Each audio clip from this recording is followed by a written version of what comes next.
أيها الناس اتقوا ربكم الذي خلقكم من نفس واحدة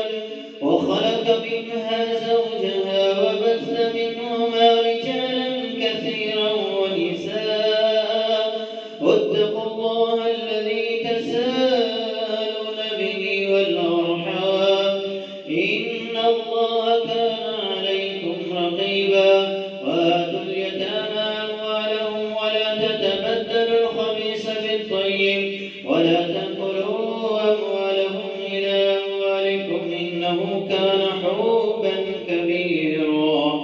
وإن خفتم ألا تقسطوا في اليتامى فانكحوا ما طاب لكم من النساء مثنى وثلاث ورباع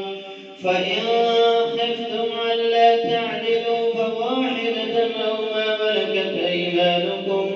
ذلك أدنى ألا تعولوا وآتوا النساء صدقاتهن نحلة فإن